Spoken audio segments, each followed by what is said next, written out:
Hey there everyone, this is going to be kind of my introduction video to Colors of Madness on maybe a lineup or theories that can work.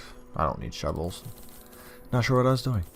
But yeah, so there's a couple, I think they're, how do I say, viable theories to Colors of Madness. I don't personally think there's a ton, which is slightly annoying. I'm going to try going with a virtue build today, where I'm going to try to get 2 out of my 4 individuals to hit a virtue level. I will be taking highlights from this video because Colors of Madness can take literally an hour to 2 or very quickly depending on how fast you die or however long you can continue. I'm taking in a Highwayman with the Crimson Court DLC and the trinket set gives plus 45 virtue chance. With the base of 25% it is indeed 70% chance. My Vestal has a ring that gives 25% to make it an even 50. My other 2 individuals have to be at a quarter, which can still happen, but not very likely, and 50% chance is obviously flipping a coin, which isn't great either. Now, you don't actually lose anybody in endless runs, they just get like some weird crystallized form, so if someone dies, it's not a huge deal. What I'm running is a double Grapeshot Hue build, because obviously I need to just shred through mass amounts of people. I'm really not going to care about, well, stress damage too much, as I said at the beginning of the video. I am going to take off blights, they are rather annoying and I don't need them to stack. SQuiDZ is going to be my main point of damage, and the other guy is going to set up for SQuiDZ because he's going to use that Grapeshot Blast, which you will hear about in my Highwayman, wow words, review very soon. I did the audio today, but I wanted to get a video up today, and I figured there's been 2 to 3 people who actually requested, how the heck do you handle Colors of Madness DLC and get a lot of kills? And I don't exactly have a strong answer for that yet, so this is going to be my intro video of ways I can plausibly think you can do it well. I got to 144, if you think that's a good amount. That was a Highwayman, a Jester, a Leper, and a Vestal.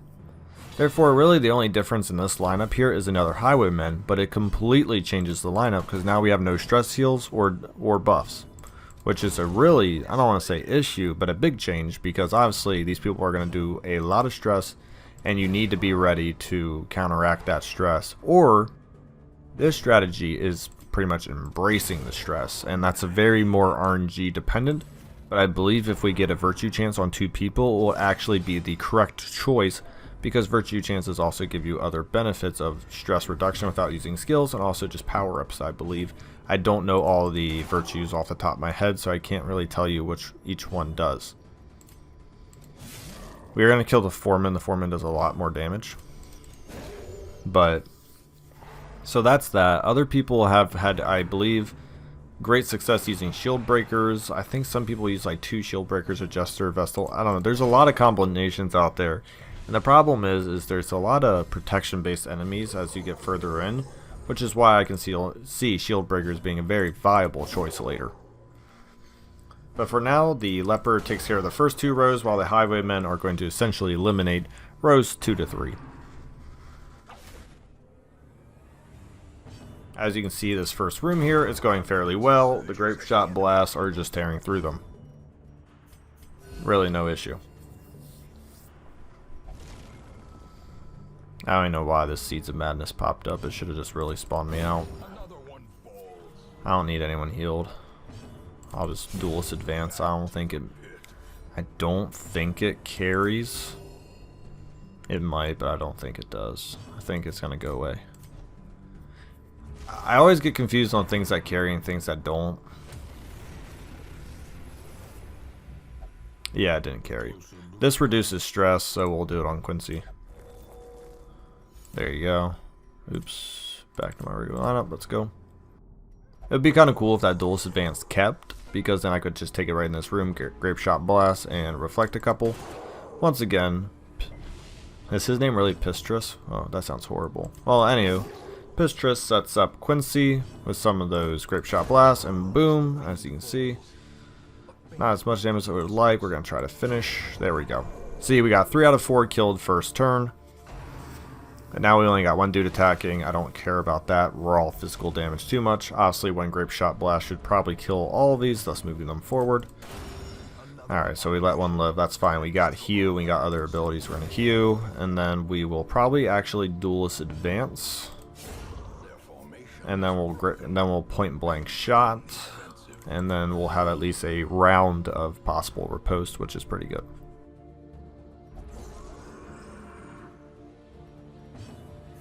Once again, we're going to do that. Try to get some +8s to people. That's not too bad. 54. Now they're both in range for a hew or that. I'm actually going to try to stun the horse. Meh. Alright. Now that I missed the horse, I'm just going to kill off the Sleeper's Herald because that can do some stress related stuff I'm really not interested in. Paw to the ground's annoying. I hope other people spawn so I can Grapeshot Blast and hit him. Not the situation. So now I'm going to have to just move them as so, which is not good. Now my riposte went away. If my leper could have gone, I could have actually intimidated him out. Oh, I don't have intimidate on. That's a mistake. Revenge isn't that great. I'll just do it now though because I don't have any other choice. So maybe on the leper, intimidation would have been better to get him out of stealth so he didn't just frickin' rock us like that.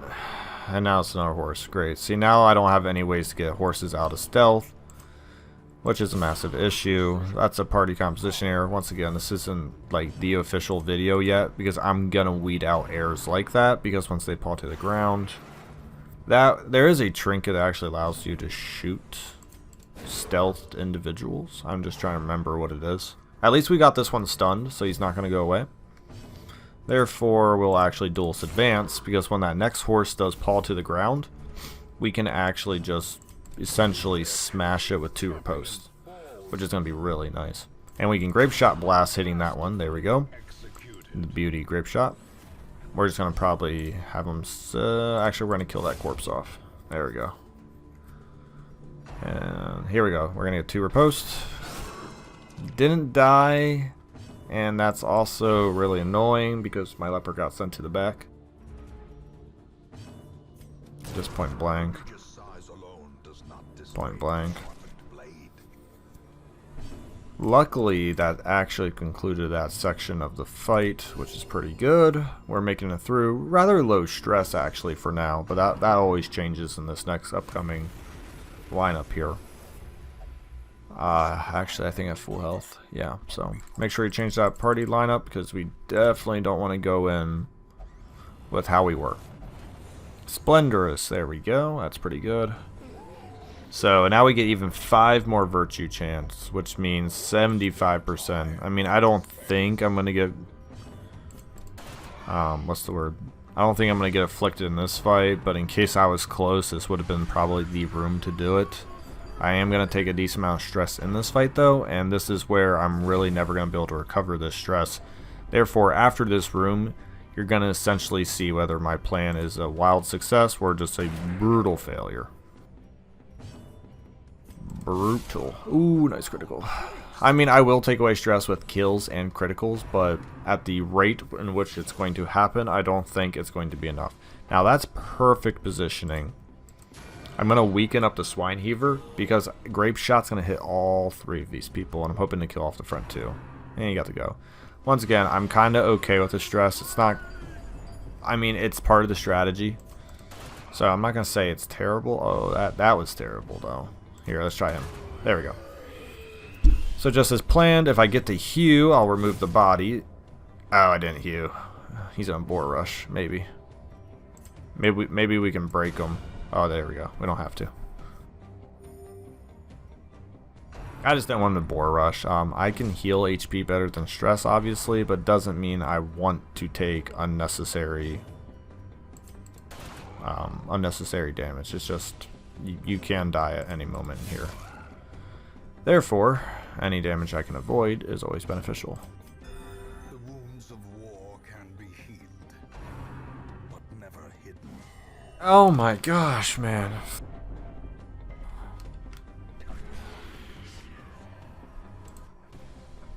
So, this is horse crap. Destroyed. Yeah, so the stress is going to get to be a little too much, which is what we essentially want to happen, but I'm really nervous about letting things be completely RNG based. And almost all of my reviews I ever do, well not reviews, but comments, I like to remove RNG from my dungeons, and this is pretty much relying on it. Which I said is just normally not my playstyle. But for something where you gotta kill 200 enemies and the benefits of a virtue, it's just too much not to try it.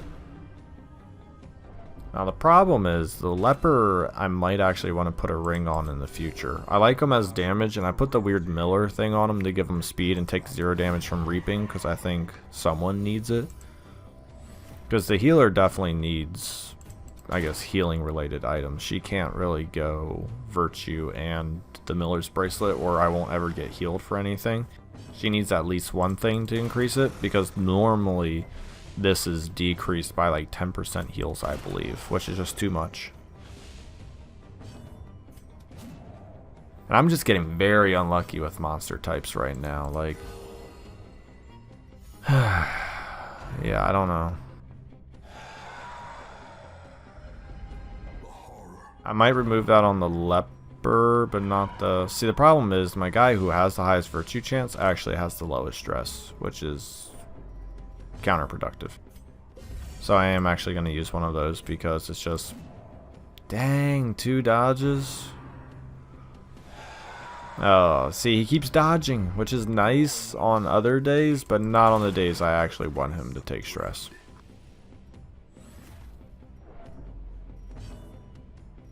She has a higher virtue chance, so I'm going to leave that on as well. Like I said, this is a really weird world where kind of need them to get a virtue. Ow. And I just used my healer. He doesn't want to get a virtue. Oh, yeah, he doesn't want to get afflicted. These 2 guys want to depend on the virtues to keep them low, like I said, while the other 2 get higher, but that's just not happening. This thing just keeps frickin' dodging. Oh my gosh. Frickin' 36% chance. That's good. Dodges, of course. I mean, like, I don't want her to get stunned, but I wanted her to take more stress to get her to that. Because, like I said, if I'm going to get afflicted, it might as well be in the Splendorous. And I'm kind of debating if I want to try to let my leper get there. Because if he gets there and some miraculous 30% chance it succeeds, it's my best guess. This thing just doesn't get hit. The bigger the beast, the greater the glory. Alright, plus 10% stress. And there we go. Here we go. Flip of the coin, we got screwed. Crap. Crap. This is pretty much over. I needed that to be a virtue for this to work effectively. Since it's not a virtue chance, I might as well just throw in the towel. Because my next dude has a 70% chance is just essentially eons away. He's 43.